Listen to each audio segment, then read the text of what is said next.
Hi students, this is Brian and I'm here to talk a little bit about the argumentative or the persuasive essay. So again, this kind of essay or this kind of writing is very common. You know, we as a species, as a human species, are very much geared to argue with one another, right? Think about it right now. How many arguments have you had with somebody, ranging from small to large, just today? It can be as simple as, what do you want to have for breakfast? I don't know, I want to have this.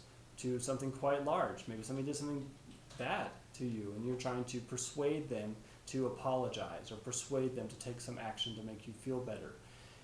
On a writing level or in an academic setting, you know, this type of essay is used very frequently. In fact, one of the main goals of most writing is to convince other people, whether it's in academia, whether it's in professional life, and so on. Just to take an example from professional life, say for example you're the president of a company, and you may have a lot of power, but you ultimately need to convince everybody that your way is right. So when you sit down to write a memo or a recommendation to your company or to the board of your company, you have a lot of things to say. I think we should increase production in the next month by some certain percentage. Why? Well, you're going to give facts, you're going to talk about research that you've done, you're going to talk about a lot of things that are going to try to persuade other people. And in turn, other people in your company might try to go against you, might try to bring evidence to show it. And ultimately, all of these ideas are shared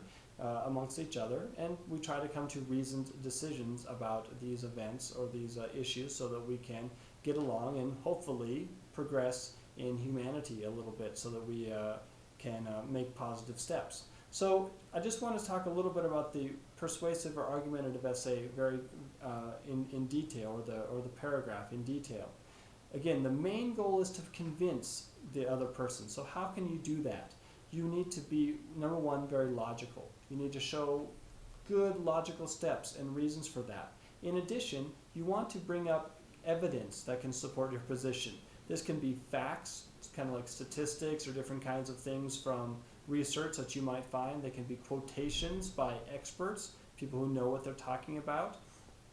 You can also use kind of logical persuasions, like saying, if we don't do this, something bad will happen. You can also do things like talking about your opponents. You can say, well, my opponents say that this is what the situation is, but they're wrong and for some reasons, right? So the point is, in addition to just being logical and laying out a good argument, you can often bring in outside information to make your argument more persuasive. And this is the kind of thing that you're going to be doing as academics here at the university and afterwards. You know, you'll almost never be just sitting there and writing a very logical argument by yourself. You're very frequently going to be wanting to draw on the other information available in the world to make your argument more persuasive. Okay? So again, the main point of the argumentative essay is to convince another person of your point of view. There's lots of ways to do it, and you probably have already developed a lot of these techniques already in your life. But we're going to be trying to sharpen those throughout the course of this period of the class. And hopefully this will be beneficial for you.